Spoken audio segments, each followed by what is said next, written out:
हे जे काय चाललंय ना आपल्या घरात इतके दिवस, त्याच्यामुळे मी स्वतः सुद्धा जरा रेस्टलेस झाले. छातीत धडधडत होतं, हुरहुर होती मनात. असं वाटतं काहीतरी वाईट होईल, काहीतरी वाईट होईल. म्हणून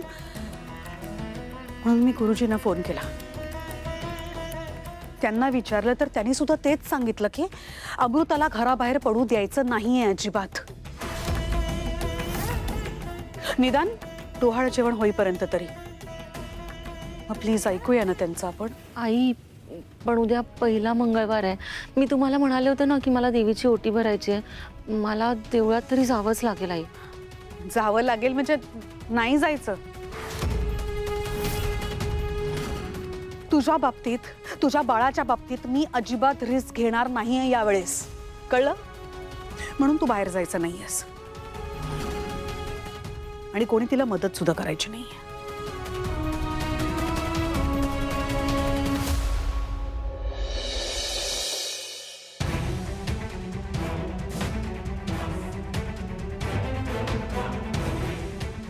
ऐक ना, आई एवढं म्हणते तर नंतर जाऊया ना आपण. आय प्रॉम. लगेच ओट काढू नकोस करून. निघू मी.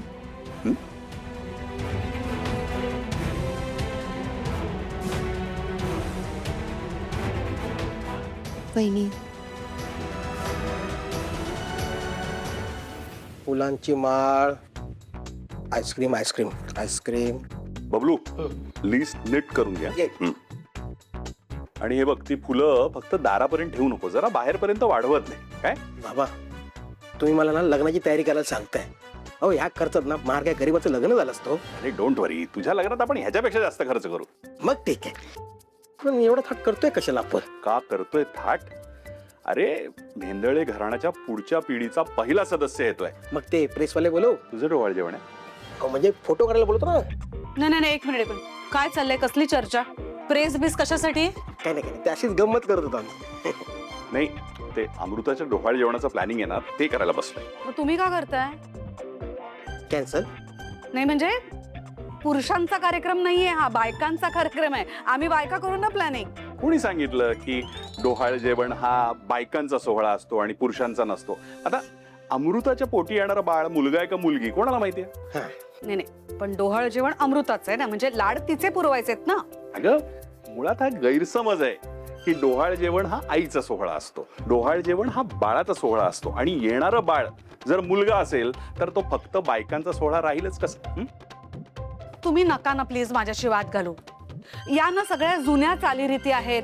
परंपरेप्रमाणे मी सगळं काही करणार आहे, सगळ्या चालीरीती मी पाळणार आहे. आता त्याच परंपरेत तुकोबाराया काय म्हणाले? सांगा. गर्भाचे आवडी मातेचा डोहळा, तेथीचा जिव्हाळा तेथेची बिंबे. वा, चंद्रकांत बाबा की जय हो. बबलू, अरे अर्थ तर ऐकून घे. माहितीये, अर्थ माहितीये. ऐक मग, मातेचे डोहाळे हे गर्भाच्या आवडीतून प्रकट होत असतात. म्हणून हा जो सोहळा आहे तो आईचा नसून बाळाचा आहे. अरे देवा, आता कन्फर्म कन्फर्म कन्फर्म. एक धनुष्यबाण, एक अर्धा चंद्र, बँजो. बँजो? तू बँजो आणणार आहेस? हा बँजो आणणार आहे? नको. तुम्ही पण का?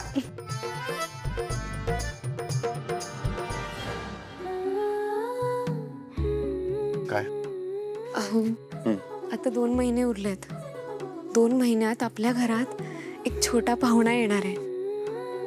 अख्खं घर कसं गजबजून जाईल ना. आई बाबांचा उत्साह ओसंडून वाहत असेल सावली. खूप वर्षांपासूनची आईची इच्छा होती, फायनली पूर्ण होती. हो, आणि हो, पुढच्या आठवड्यात आपल्याला वहिनींचं डोहाळ जेवण करायचं आहे. मला असं वाटत होतं की आपण बाळासाठी आणि वहिनींसाठी एखादं छान गिफ्ट घेऊयात का? आयडिया चांगली, पण ऐक, मला यातलं काही माहिती नाहीये. तू बघ काय करायचं ते.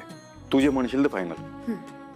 आणि हो, मला हेही वाटत होतं की त्यांच्या डोहाळ जेवणाची मुख्य साडी आपणच घेऊयात. म्हणजे एखादी छानशी भरजरी पैठणी वहिनींवर उठून दिसेल. चालेल, पण वहिनींना घेऊन जा. म्हणजे उद्या जर तू साडी घेऊन आलीस आणि तिला नाही आवडली तर परत ती नेऊन देणं, बदलणं, उगाच तो व्याप नको. तसं नाही करू शकणार. वहिनी घराबाहेर नाही जाऊ शकत. का तब्येत ठीक नाही आहे का? नाही, तब्येत ठीक आहे, पण तिलोत्तमा मॅडमने स्पष्ट सांगितलंय जोवर डोहाळे जेवण होत नाही तोवर वहिनींना बाहेर जाता नाही येणार. ठीक आहे, मग जे आई जे सांगेल ते कर.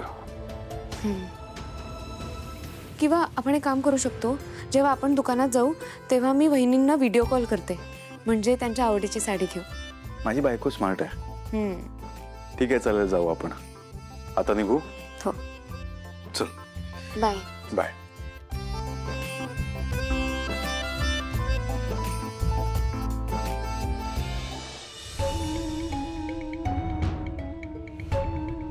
देवीने तर स्वप्नात येऊन ओटी भरायची आठवण करून दिली आणि आणि आईने बाहेर जायचं नाही म्हणून सांगितलंय. खूप वर्षांपासून या क्षणाची वाट बघत होते मी. कित्येकदा देवाला साकडं घातलंय आणि जर आज देवी आई माझं स्वप्न पूर्ण करत असेल तर मी सुद्धा माझा शब्द पाळायला हवा. पण कसं? हे सुद्धा आता ऐकणार नाहीत माझं. मी जर देवीला दिलेला शब्द पूर्ण केला नाही तर नाही, असं करून नाही चालणार. या बाबतीत मी कुठलाच धोका पत्करू शकत नाही आता. किती अडचण असली तरी काहीतरी मार्ग काढायलाच हवा. कसंही करून मला मंगळवारी देवीची ओटी भरावीच लागेल. काय करू?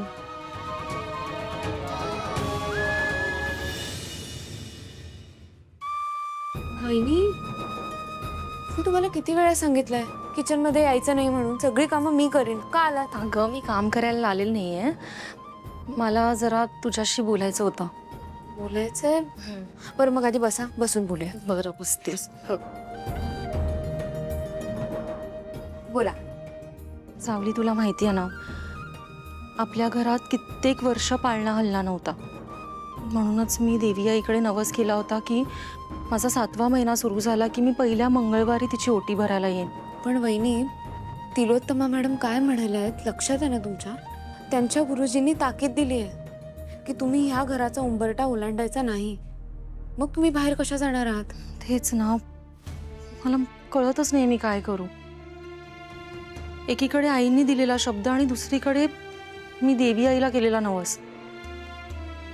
सावली, जर मी नवस पूर्ण करू शकले नाही आणि जर काही अघटित घडलं तर?